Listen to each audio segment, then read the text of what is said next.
पुरता क्षोणीतले संस्थितो लोकातीत महोदयो गुणनिधि शास्ति स्वशिष्यान् पुरा आर्या नार्य विदामपास्य जनितो ह्येकात्मतत्त्वं परं नानाडम्बरवारणैकमिह श्रीमत्कबीरो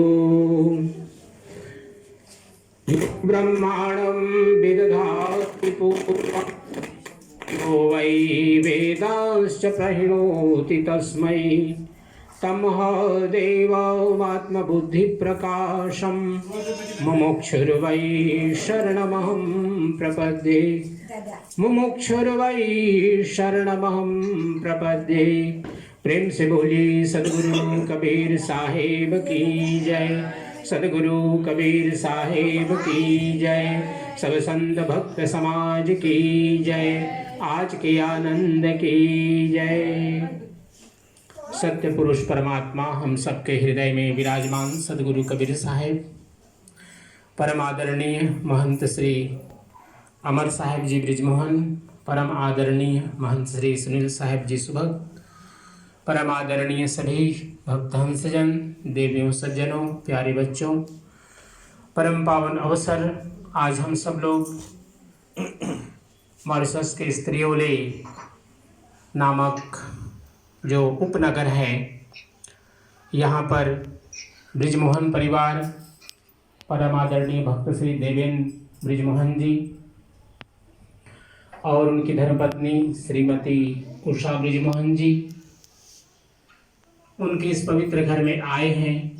और आज एक सुंदर सुअवसर है, डॉक्टर श्री उनके पुत्र अर्थात देवेंद्र साहेब जी के सुपुत्र डॉक्टर आशीन देवेंद्र दास, सॉरी हेवेंद्र दास जी और उनकी धर्मपत्नी डॉक्टर श्रीमती स्नेहा ब्रिजमोहन जी, और साथ साथ देवेंद्र साहब जी की पुत्री कुमारी दिव्या ब्रिजमोहन और डॉक्टर आशीन हेवेंद्र ब्रिजमोहन जी के दो पुत्र श्री रुद्र और निशान। तो आज उनका गुरु दीक्षा संस्कार है। बहुत ही श्रद्धा भक्ति के साथ हमारे आदरणीय महंत श्री अमर साहेब जी ने और उनकी धर्मपत्नी श्रीमती सुदक्षिणा जी ने पूरी पूजा की तैयारी की और उनका सहयोग किया पूरे उनके परिवार ने। जब एक गुरु दीक्षा संस्कार होता है तो वह पूजा एक विशेष रूप धारण कर लेता है। लगभग 550 साल पूर्व इसी प्रकार सदगुरु कबीर साहब ने सात्विक ज्ञान या ज्ञानंदी चौका के माध्यम से श्री धीरेन्द्र दास साहेब को शिष्य बनाया था।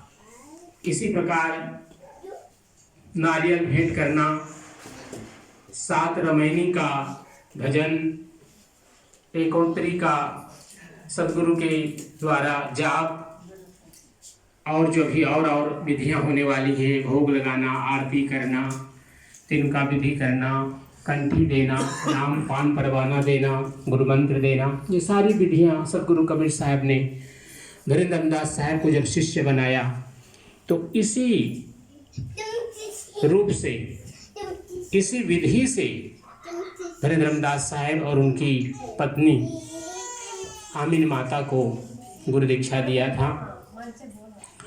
तो आज एक अवसर है कि हम समझें गुरु दीक्षा क्या है। गु शब्दस्तु अंधकारः, रु शब्दस्ता निवर्तकः।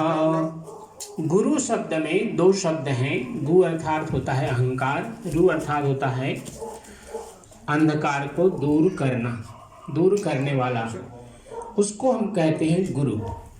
हमारे जो महंत साहब हैं, अभी हम गद्दी पर बैठे हैं, हमारे महंत साहब दोनों आए हुए हैं और इस पूजा में सक्रिय रूप से भाग ले रहे हैं।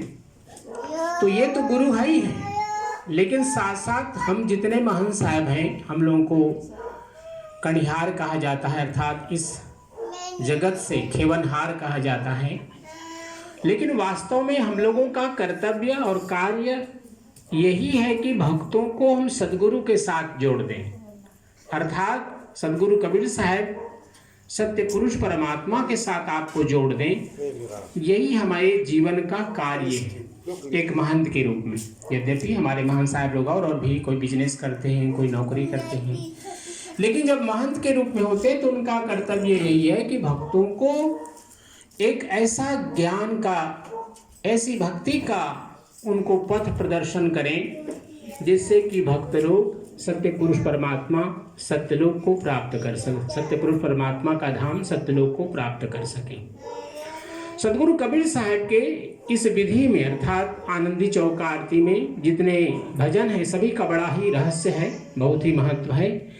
लेकिन आज हम थोड़ी सी चर्चा, ये जो नाम सुनाते हैं अर्थात जब गुरु भक्त को जब नाम प्रदान करते हैं अर्थात गुरु दीक्षा देते हैं तो उस समय जो गुरु मंत्र देते हैं उसका क्या महत्व है, सदगुरु कबीर साहब ने धन्य धर्मदास साहब को किस प्रकार से समझाया इस भजन के माध्यम से। धन्य धर्मदास साहब प्रार्थना करते हैं सदगुरु कबीर साहब से, क्या प्रार्थना करते हैं? गुरु पैया लागो नाम को लखा दीजिए हो कि हे सदगुरु कबीर साहब मैं आपकी शरणागति में हूँ। हम सब जानते हैं धन्य धर्मदास साहब आज के 550 वर्ष पूर्व उस समय के 56 करोड़ संपत्ति के स्वामी थे और सदगुरु के शरणागति में आकर के उन्होंने समस्त संपत्ति सदगुरु के चरणों में अर्पित कर दिया कि हे सदगुरु ये सारी संपत्ति आपकी है, आपके आदेश से जो भी आप कार्य कहेंगे हम इन रुपयों को लगाएंगे। और सदगुरु कबीर साहब ने धन्य धर्मदास साहब को कहा कि ये संपत्ति हमारे जीवन के लिए आवश्यक है, क्योंकि इसके बिना हम कोई कार्य नहीं कर सकते, जीवन हमारा चल नहीं सकता है। लेकिन केवल जीवन में यह मान करके चलना कि संपत्ति ही सब कुछ है तो हमारा जीवन अधूरा रह जाएगा, क्योंकि जीवन के पूर्व भी संपत्ति आत्मा के पास नहीं थी और मृत्यु के बाद भी इस जो संसार की संपत्ति है इस शरीर इस संपत्ति का कोई उपयोग नहीं है। जब एक आदमी संसार से चला जाता है, मृत्यु हो जाती है, तो सदगुरु कबीर साहब ने कहा इसीलिए धन का सदुपयोग किया जाए तभी इसकी सार्थकता है। और सदगुरु कबीर साहब ने धन्य धर्मदास साहब को जो 56 करोड़ की संपत्ति थी सब उसको चैरिटी कार्यों में लगवाने के आदेश दिए, उनको उपदेश दिया कि इन सभी का आप सदुपयोग करें लोगों के कल्याणार्थ।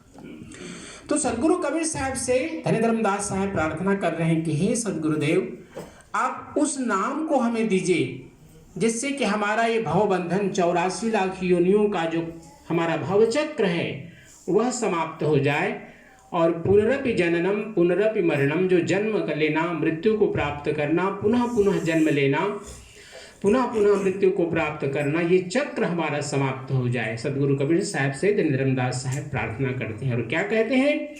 जुगन जुगन का सोयल मनवा दे सत शब्द जगा दीजिए। युगन युगन का क्या अर्थ है कि हम इसी जन्म को देख रहे हैं, क्योंकि हम इस जन्म में हमारे जो कॉन्शस है, जितनी हमारी मेमोरी है, हम उसके अनुसार से केवल इस जन्म में जो हमारे परिवार जन हैं, मित्र जन हैं, पति पत्नी, जो भी हमारे रिश्ते नाते हैं, हम उनको देख रहे हैं। लेकिन सदगुरु कबीर साहब ने कहा कि इस जन्म की नहीं, जन्मों जन्मों की जो यात्रा हमारी चली आ रही है संसार में, जुगन जुगन का सोयल मनवा, क्योंकि हमारे जीवन में ये जो कॉन्शस है, कॉन्शस माइंड एंड सब कॉन्शस माइंड, जब हम जाग रहे हैं तो सब कॉन्शस माइंड, हम सुन रहे हैं, देख रहे हैं, हमारी सारी इंद्रियां काम कर रही हैं। लेकिन एक समय होता है जब हम सोते हैं तब उस समय हमारा सब कॉन्शियस काम करता है। तो जुगन जुगन का सोयल मनवा दे सत शब्द जगा दीजिए, अर्थात वह सत्य पुरुष परमात्मा का जो नाम है जिसके माध्यम से हम जाप करके ध्यान करके सत्यलोक को प्राप्त कर सकते हैं और ये हमारा जन्म मृत्यु का जो चक्र है वो समाप्त हो जाए, ऐसे नाम को हमें दीजिए। फिर क्या कहते हैं? घट अंधियार कछु नहीं सूझे ज्ञान की दृष्टि बताए दीजिए हो, अर्थात एक हमारी आंखें हैं जिसके माध्यम से हम संसार को देखते हैं, और एक आंखें हैं जिनके माध्यम से हम काम करते हैं, प्लानिंग करते हैं, क्योंकि केवल आंखों से काम नहीं किया जा सकता है।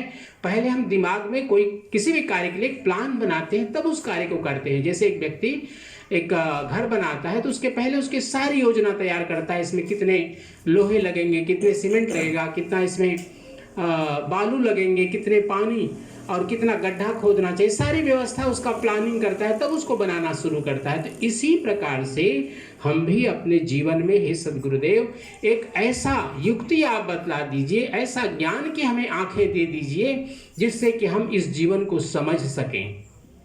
फिर कहते हैं, विष की लहर उठे घट भीतर, अमृत बूंद चुआए दीजिए हो। क्योंकि हम दिन रात थोड़ा सा कोई व्यक्ति हमसे विरोध करता है या कोई हमारे लिए निगेटिव बात करता है, कोई अब हमें अब्यूज करता है, हम कितने क्रोधित हो जाते हैं उसके लिए, सोचते हैं इसके लिए हम क्या न क्या कर दें, उसके लिए अंदर से बुरी बुरी बातें आती हैं। तो अंदर में क्या हो रहा है, हमारी दृष्टि से, हमारे कान से, हमारे वाणी से, हमारे कर्मों से बराबर विष की लहर उठे घट भीतर। तो सदगुरु कबीर साहब से धन धर्मदास साहब प्रार्थना करते हैं कि हे सदगुरुदेव, ये तो संसार है जहां पर कोई भी व्यक्ति कुछ भी करे, अच्छा करे बुरा करे, कुछ न कुछ उसको कमेंट मिलेंगे ही मिलेंगे। तो कल सदगुरु कबीर साहब ने कहा, हाथी चलत है अपने मार्ग और कुत्ता भूखे वाको भूखने दे, तो नाम सुमर जग लड़ने दे। क्योंकि संसार का काम ही है, कोई कुत्ते से मनुष्य बना है, कोई कौवे से मनुष्य बना है, तो काव काव करेगा, कोई भौ भौ करेगा, ये उसकी प्रकृति है। जो पता चलता है कि पिछले जन्म में क्या था। तो हर व्यक्ति अपनी पूर्व जन्म के संस्कारों के कारण से उसका जीवन का वर्तमान स्वरूप दिखाई देता है। तो सदगुरु कबीर साहब ने धर्मदास साहब को समझाया कि धर्मदास जी, आपका काम है भक्ति करना। भक्ति के मार्ग में बहुत बहुत प्रकार के परीक्षाएं आएंगी, उन सब को पार करते हुए भी जो भक्ति से डिगता नहीं है, जो दूर नहीं होता उससे, वही परम भक्त कहलाता है। फिर क्या कहते हैं, गहरी नदिया नाव पुरानी खेई के पार लगा दीजिए हो। सदगुरु कबीर साहब से धर्मदास साहब प्रार्थना करते हैं कि हे सदगुरुदेव, मेरा जीवन तो एक टूटी हुई नाव जैसा है, लेकिन ये जो संसार है तो भव सागर है। जैसे सागर में एक टूटी नाव से एक देश से दूसरे देश को नहीं जाया जा सकता, उसके लिए मजबूत नौका की आवश्यकता पड़ती है। इसी प्रकार सदगुरु से प्रार्थना करते हैं धर्मदास साहब कि हे सदगुरुदेव, यदि आपकी कृपा हो जाए तो मैं इस टूटी नाव से भी संसार भव सागर को पार कर पाऊंगा, इसलिए आप अपनी कृपा दृष्टि मुझ पर रखिए। अंत में कहते हैं, धर्मदास के अरज गोसाई, जीवन का बंध छुड़ाए दीजिए हो। ये जो जीवन मृत्यु का जो बंधन है, इससे आप मुक्ति दिला दीजिए और मैं इस संसार से भक्ति करते हुए सत्य पुरुष परमात्मा आपके धाम को पहुंच सकूं। तो यह है लक्ष्य इस गुरु दीक्षा का। गुरु दीक्षा का अर्थ यह नहीं है कि हमने कंठी लिया फिर उसके बाद जीवन में चाहे जो खाएं, जो पिए, जैसा चाहे जिए, हमें तो मुक्ति मिली जाएगी क्योंकि हमने गुरु दीक्षा ले लिया। नहीं, ऐसा संभव नहीं है। सदगुरु का जो बताया हुआ मार्ग है, उनकी वाणियों के अनुसार से चलना, घर में सत्संग पूजा बराबर करते रहना, कहीं दूसरे के यहाँ सत्संग पूजा हो रहा है उसमें भाग लेना, जो हमारा गुरुद्वारा है, गुरुधाम है, जो हमारे मंदिर है, वहाँ पर जाकर के अपना जो वार्षिक कार्यक्रम होते हैं, अंतर्ध्यान महोत्सव, प्राकट्य महोत्सव, उसमें भाग लेना।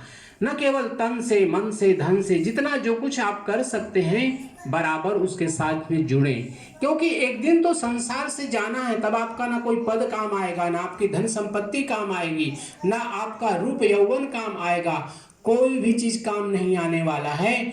इन सारी चीजों की सार्थकता इसी में है कि हम भक्ति करें और सदगुरु के धाम की ओर अपने पथ को प्रदर्शित करते हुए प्रशस्त करें।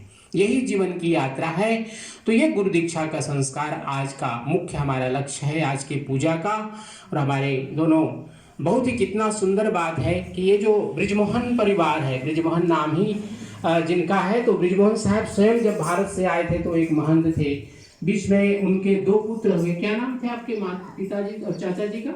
कोमलदास। नहीं, तो आपके नहीं, उनके दादाजी और कृपाल, हाँ, भक्त श्री कृपाल दास जी साहब और करण बृजमोहन साहब। और उसके बाद फिर महंत कोमल साहब जिनका भी यहाँ पर फोटो लगा हुआ है। और उन्होंने फिर महान कोमल साहब जी को, महान अमर साहब जी को उन्होंने अपना उत्तराधिकारी बनाया। तो ये ब्रिजमोहन परिवार महंतों की परिवार की परंपरा है। आपके पूरे परिवार में मैं देखता हूँ शुद्ध खान पान, रहन सहन, सब कुछ की पवित्रता है। तो आज डॉक्टर साहब आपका जीवन बहुत ही पवित्र है, क्योंकि आप इतना अच्छा काम डॉक्टर का काम करते हैं, कितने लोगों को जिंदगी आप देते हैं। आपकी धर्मपत्नी भी बड़ा सौभाग्य की बात है, श्रीमती स्नेहा जी, उनका भी एक मौका है कि उनको भी आपका एक पवित्र मिलन हुआ आप दोनों का, और आप दोनों के मिलन से 2 बच्चे आपके हुए। तो आज आप गुरु दीक्षा ले रहे हैं। और इन महापुरुषों का जिनका मैंने नाम लिया, ब्रिजमोहन जो आपके पूर्वज हैं, वर्तमान में हमारे महान श्री अमर साहब जी, साथ साथ उनके और भाई भाभी जितने परिवार लोग यहाँ पर जुड़े हुए हैं। एक आपके चाचा जी ऑस्ट्रेलिया में है, एक चाचा जी आपके इंग्लैंड में हैं। तो उन सब का आशीर्वाद आपको मिल रहा है। और ये जो 2 आपके बच्चे हैं, इनको भी इसी प्रकार से आपने जोड़ा अपनी परंपरा से। तो ये इन सब का जीवन सुखमय हो, मंगलमय हो, इस सदगुरु से प्रार्थना करते हैं। अंत में आपको आशीर्वाद भी हम सब लोग मिल करके देंगे। तो आइए सदगुरु के पावन नाम का संकीर्तन करते हैं, फिर विधि को आगे बढ़ाएंगे। सब लोग मिल करके बोलेंगे, सतनाम सत्यनाम सत्यनाम बोल, जय करुणामय सत्यनाम बोल।